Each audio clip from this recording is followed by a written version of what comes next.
Bueno, seguimos entonces. Estábamos con lo que era el Azadegen, que desde el punto de vista de las drogas es poco relevante en el sentido de que no hay muchas drogas que se vayan a capturar por algún mecanismo activo ahí, pero sí tiene importancia para todo lo que tiene que ver con los cambios de concentración. Ahora vamos a volver a esa idea. Y por último, el túbulo distal y el colector. El túbulo distal es un sitio especialmente relevante para la regulación de la función del tipo de orina que se forma, porque ahí actúa una hormona que ustedes han estudiado también en fisiología, que era la aldosterona. ¿Qué cosa era eso? El sistema angiotensina, aldosterona, es para equilibrar el agua de la sangre, la bulimia. El Es para sistema renina, angiotensina, aldosterona, que es lo que está mencionando la compañera, es básicamente un sistema que regula no solamente la volemia, sino también la presión y que regula también los electrolitos. Básicamente, la aldosterona era una hormona que creo que todos recuerdan, se fabricaba en la corteza suprarrenal y su cantidad dependía del requerimiento del organismo. O sea, era distinto lo que se fabricaba si yo tenía mucho o poco aporte de sodio, por ejemplo. Lo que hace la aldosterona es retiene sodio y lo intercambia por potasio o por hidrogeniones. O en sea la que, bomba. digamos, tiene un mecanismo de intercambio y esto esencialmente lo que hace es regular entonces la cantidad de agua, la cantidad de sodio, la cantidad de potasio, el pH del medio interno. Es un sistema tremendamente importante para la vida. Todo esto viene a cuento de que tenemos un órgano especializado en regular flujos, volúmenes, electrolitos y unas cuantas sustancias, digamos, en función de sus características físico-químicas, como por ejemplo ácidos o bases débiles. O sea que para lo que es excreción de drogas, esto es tremendamente importante. En términos de filtración, la mayor parte de las drogas no tienen mayor problema en filtrar, como les mencionaba recién, pero de lo que filtró acá a lo que finalmente aparece en la orina acá abajo, hay un montón de pasos en el medio que van a determinar cualitativa y cuantitativamente quién efectivamente va a ser capaz de llegar a la orina. Una función tremendamente importante del riñón es filtrar, dijimos. ¿Se acuerdan más o menos cuánto es lo que filtra? 1,5 litros 1,5 litros es lo que orinamos. es lo que orinamos. Pero ¿cuánto es lo que se filtró?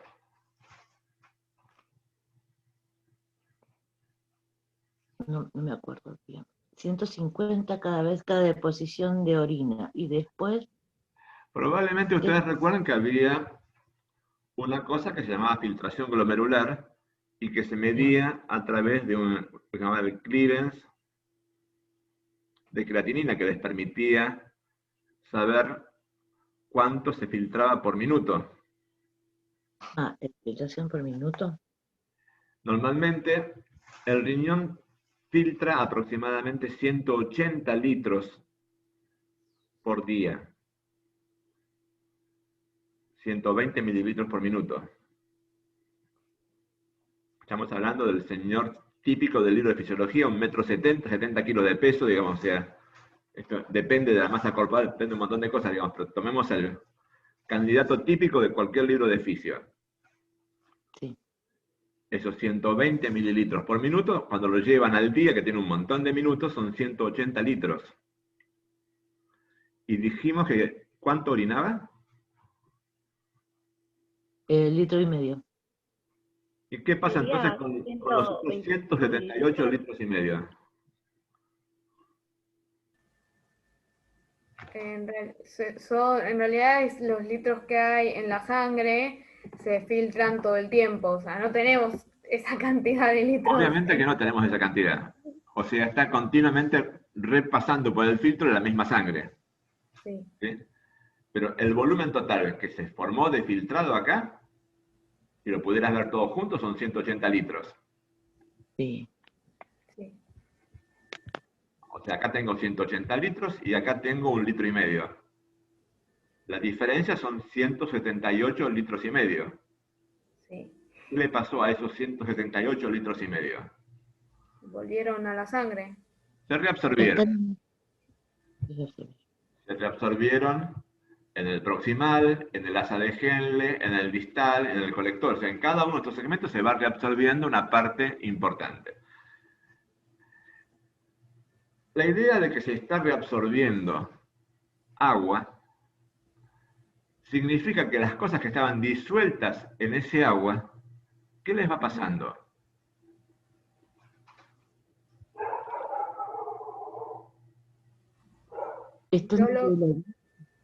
Yo tengo una solución y le saco el solvente. ¿Qué pasa con la solución? Se queda, ¿cómo se llama eso? ¿Cómo es lo que se llama? Se concentra más, se va aumentando la concentración. Exactamente. ¿Y eso cómo se llamaba? Eventualmente puede producirse precipitación, puede haber un montón de cosas, digamos, pero el aumento de concentración, que es una idea elemental, digamos, la mayor parte del agua que filtró se va a reabsorber, por lo cual las cosas que acompañaban el agua se van a hacer cada vez más concentradas. Significa que voy a tener una concentración más alta dentro del túbulo que fuera del túbulo. ¿Eso cómo se llama? Tener una diferencia de concentración donde hay un lugar más concentrado con respecto a otro menos concentrado. Gradiente de concentración. Voy a generar un gradiente de concentración. Y dijimos que las drogas, en función de su solubilidad, se pueden mover en favor de su gradiente de concentración. Sí. Van de donde hay más a donde hay menos.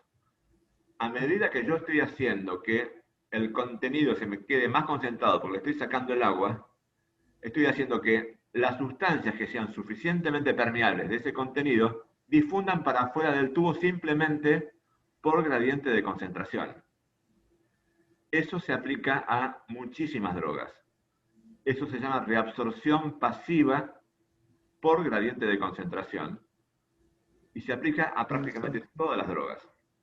Para algunas más, para otras menos, pero es el principal componente.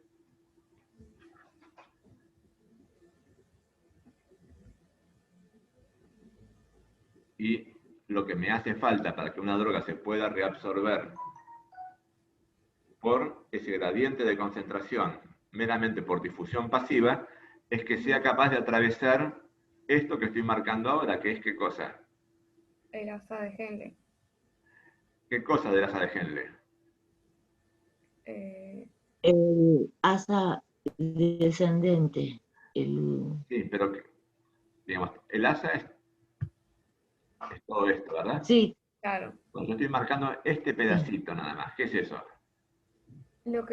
La membrana que contactaría con el exterior. Exactamente, esto es la pared del asa de Henle, o sea, estamos hablando de las células que arman el túbulo en lo que es su contacto con el intersticio renal. O sea, lo que está pasando por acá adentro, que es el líquido tubular, para salir tiene que cruzar esa pared que son células tubulares. Es el mismo mecanismo que estábamos hablando antes cuando hablábamos de atravesar el endotelio vascular. Lo tiene que atravesar, y acá no hay fenestración, tiene que atravesarlo metiéndose en la pared. Lo va a atravesar en función de su capacidad de solubilizarse en las membranas de las células tubulares. Eso va a requerir que sea liposoluble.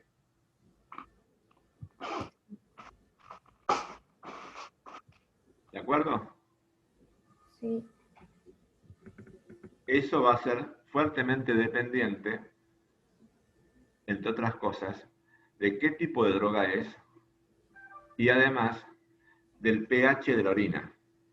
¿Es constante el pH de la orina?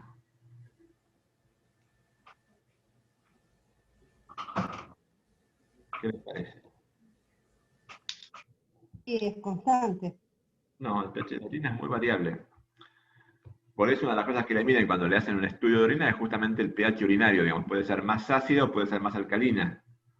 Eso va a depender de un montón de cosas, incluyendo la dieta y además las hormonas que estén actuando. De hecho, recién hablamos que la aldosterona, una de las cosas que regulaba era la salida de protones, o sea, en definitiva va a ser capaz de aumentar. ¿Se acuerdan que el ácido, lo que uno está viendo como ácido es la concentración de protones, en definitiva? El pH es eso. ¿Se acuerdan de lo? Bueno, no hablemos del pH porque nos vamos a enloquecer. En definitiva, eso es bastante variable, por lo tanto, modificable. Eso genera, digamos, una cantidad de posibles intervenciones para, por ejemplo, aumentar la secreción o la excreción de drogas por el riñón. El segundo elemento importante a nivel del riñón, que en cantidad es menos importante, pero cualitativamente es muy importante, es que hay drogas que entran o salen de la orina a través de mecanismos activos que las identifican y con transportadores hacen que algunas cosas salgan y otras cosas entren. En particular, a nivel del riñón, habíamos visto ya que había mecanismos de secreción de electrolitos débiles, y estos pueden ser tanto ácidos, como pueden ser, por ejemplo, los antiinflamatorios, les decía hace un momentito que vamos a ver cuando hablemos de AINE, como bases. Una base importante es la metformina. ¿Les suena metformina? Sí. ¿Qué cosa es? Una medicación para la diabetes. Es la droga más importante para el tratamiento de los pacientes con diabetes de tipo 2. Es la droga de base del tratamiento de los pacientes con diabetes de tipo 2. Es una base y tiene también eliminación importante por el riñón, en gran medida a través de transportadores de cationes orgánicos. La presencia de transportadores para secretar ácidos o para secretar bases hace que esos ácidos o esas bases puedan estar en mayor o menor cantidad de acuerdo a cuánto hay de oferta y qué otras cosas están usando el transportador al mismo tiempo. Esto da lugar a lo mismo que vimos hace un momentito, interacciones. Por ejemplo, la metformina, ustedes van a ver muchos pacientes que toman metformina, tiene una interacción muy importante cuando la gente se somete, por ejemplo, a procedimientos radiológicos que usan contrastes iodados. Tiene que suspender la metformina en ese momento, durante por lo menos un par de días, porque el contraste iodado usa el mismo transportador que la metformina, y si lo usa uno, no lo puede usar el otro. En la práctica, cuando tiene un procedimiento radiológico con ese tipo de contrastes, la concentración de metformina aumenta un montón y puede ser una de las causas de efectos adversos graves, incluso mortales por metformina. De vuelta, ustedes no le van a prescribir la metformina, ni le van a prescribir, por supuesto, el procedimiento radiológico. Pero no es raro que los pacientes les pregunten o les comenten las cosas que pasan con el resto de su vida y los tratamientos que están haciendo. ¿Sí? Bueno, la suspensión del tratamiento con metformina, digamos, no es un capricho, digamos, es porque potencialmente puede tener un efecto adverso muy grave, digamos, que compromete eventualmente la vida. La idea central de todas esas cosas es que, en principio, uno debería reforzar el mensaje médico, digamos, si cualquier cosa, vaya y consúltelo con el médico, digamos, pues si se lo dijeron, no es, digamos, por ganas de molestar, digamos, o sea, tiene una explicación seguro. Bien. Conclusión, lo que tenemos apareciendo en la orina va a ser el resultado de todo lo que salió porque fue reabsorbido, y el principal componente de reabsorción va a ser, dijimos, la reabsorción pasiva por gradiente de concentración como consecuencia de toda el agua que se reabsorbió, más lo que se agregó activamente por secreción, que puede ser tanto de ácidos como de bases. Muchos de esos mecanismos de secreción de ácidos, en realidad todos los transportadores, digamos, tanto acá como en otras localizaciones, son moléculas que han evolucionado para adaptarse a algún tipo de necesidad fisiológica, o sea, no son cosas que evolucionaron por la presencia de las drogas, sino que evolucionaron para permitir que utilice algo o se saque de encima alguna cosa, digamos, que es un desecho para el organismo. En el caso de los mecanismos de transporte de ácidos en los túbulos, uno de los sustratos más importantes que lo utiliza y que el organismo trata de sacarse de encima es el ácido úrico. ¿Qué era eso?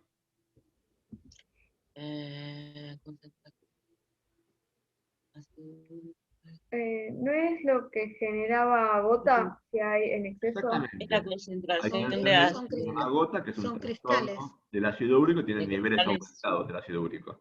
Pero ¿qué cosa es el ácido úrico? Son cristales que se forman en la sangre. El ácido úrico, No. número uno, es un ácido, digamos, de ahí ese imaginativo nombre que le han puesto.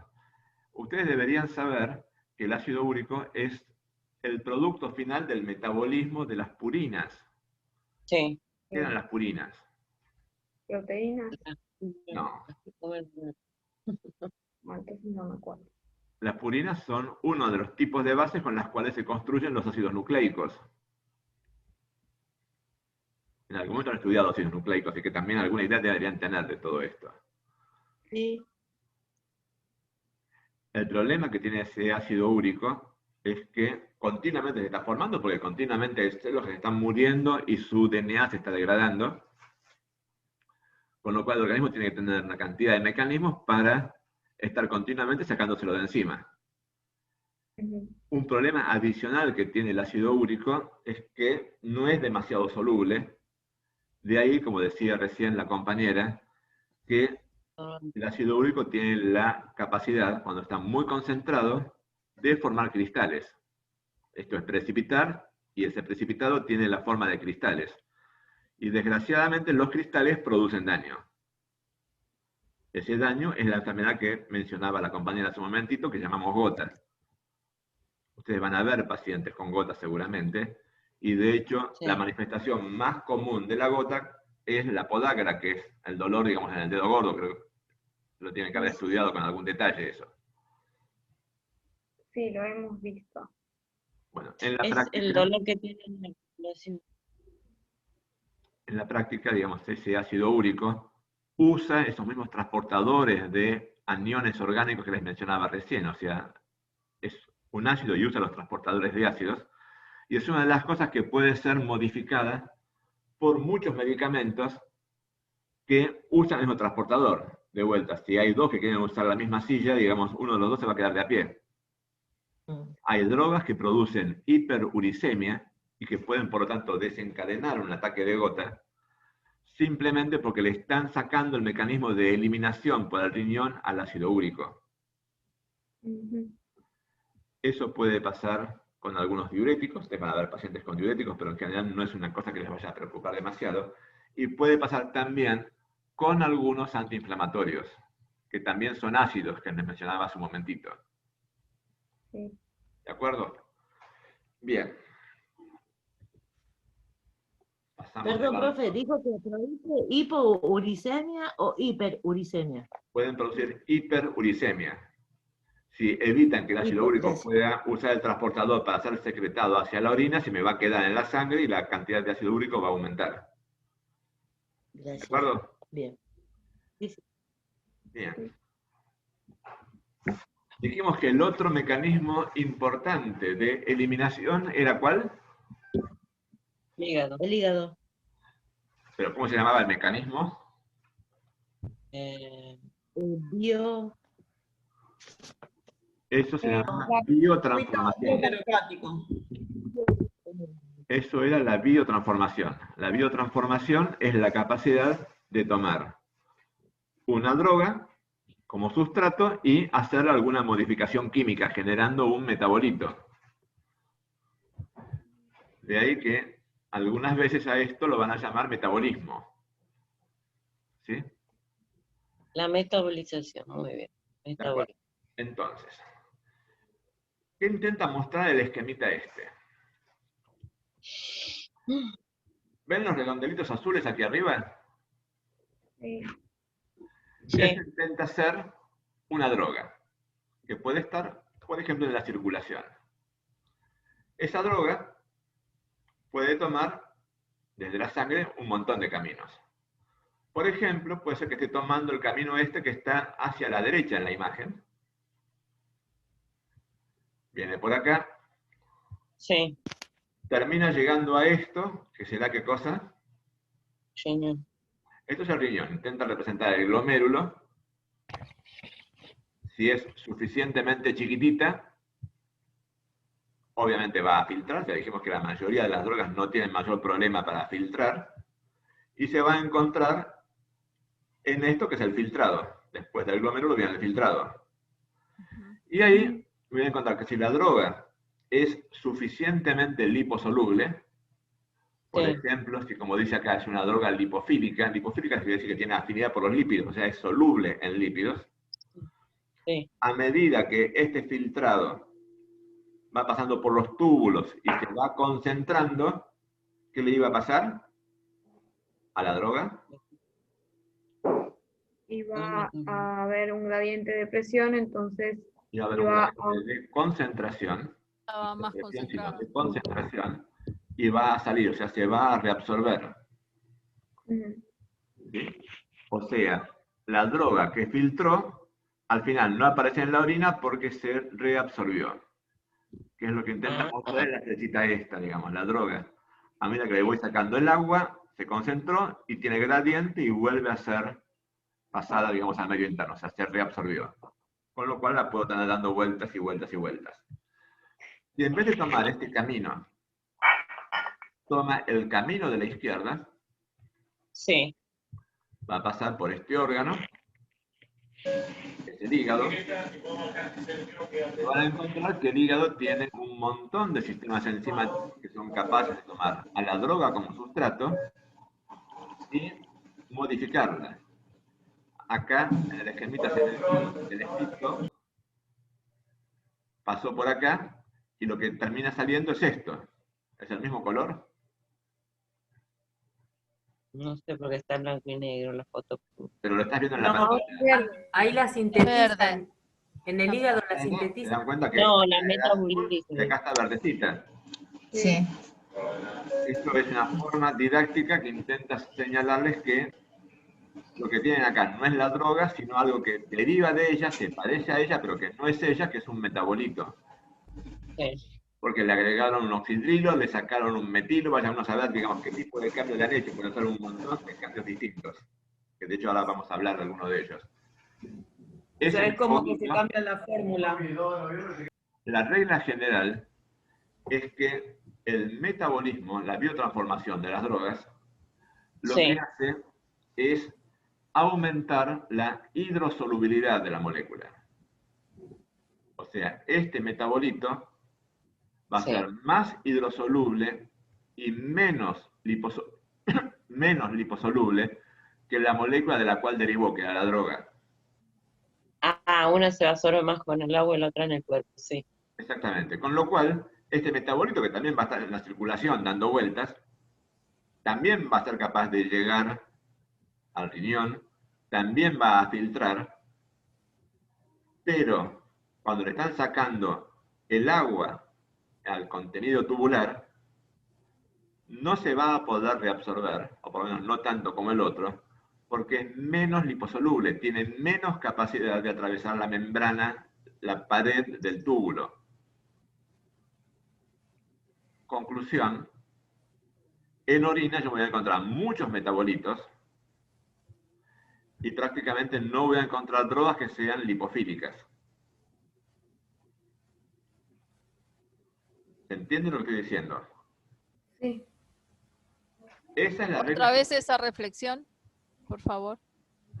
La idea general, y esto sí es fácilmente aplicable, la consecuencia general de la biotransformación sobre las drogas es que se generan metabolitos que son más hidrosolubles y menos liposolubles que la droga de la cual derivan.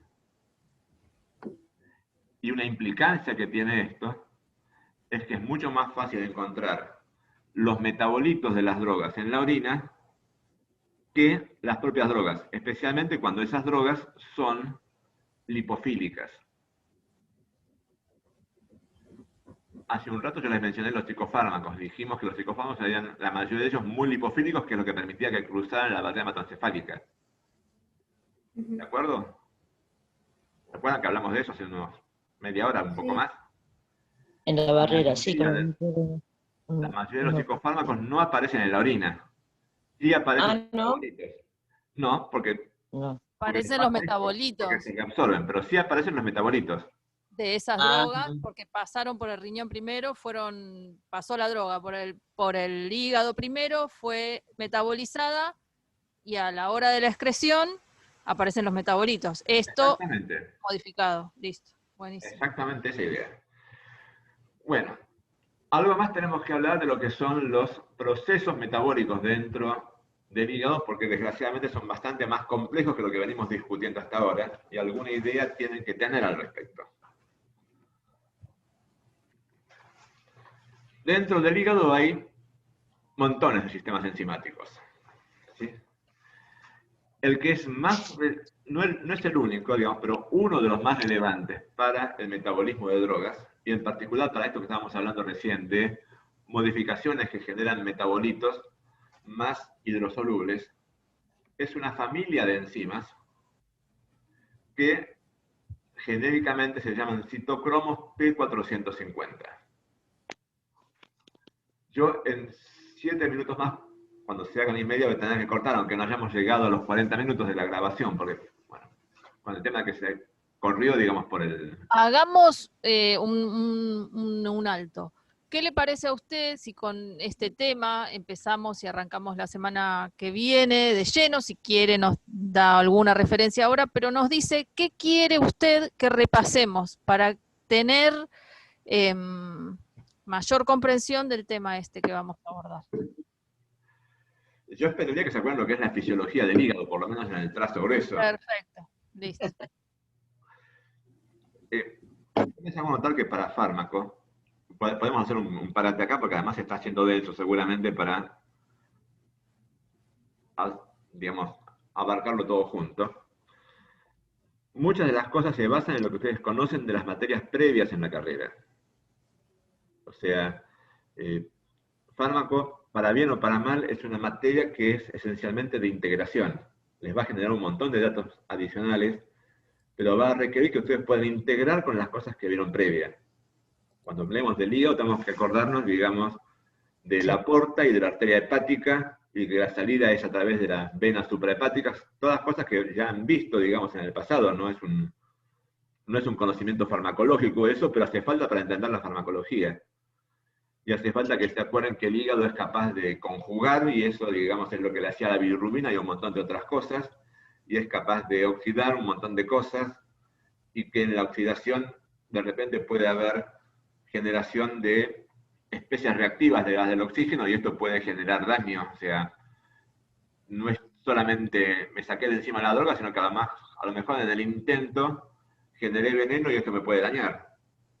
O sea, hay un montón de cosas que tienen que ver con mecanismos y procesos biológicos que ustedes ya han estudiado, o por lo menos que alguna idea deberían tener, y que si tenemos que explicar cada uno desde cero, digamos, se va a hacer todavía mucho más lento el avance, digamos, con los contenidos de fármaco. Por eso la sugerencia. Bueno, pues peguen una repasadita a lo que es la lectura del funcionamiento normal del hígado. No es ni falta de voluntad ni nada por el estilo. Yo quiero que usted sepa, por ejemplo, que cuando nos dieron química nos dijeron que nos daban electricidad porque usábamos un torno. Entonces, esa es la base de química que tenemos. Y realmente genera un poco de bronca, porque a la hora de llegar a una materia como esta, llegamos con una química que tenemos ganas de pegarnos la cabeza contra el escritorio. Pero le ponemos lo mejor. Bueno, yo cuento con eso. Nosotros lo tuvimos en un cuatrimestre. Si bien tenemos el reyestoso cada uno en la biblioteca, la cursamos en un cuatrimestre. Y fue voraz. Por eso también la pregunta, para poder agarrar de vuelta los temas que sean necesarios y sentarnos acá y poder participar un poquito más. Ok. No es falta de interés. No tengo duda de eso, digamos. Y ustedes no son el primer grupo, digamos, de la licenciatura o lo que antes era la tecnicatura, digamos, que a los que le doy clase. O sea, yo sé, digamos, que tienen una cantidad de... Carencias. Sí, no sé llamarlo carencias, digamos, pero que les cuesta, digamos, reciclar algunos conocimientos, digamos.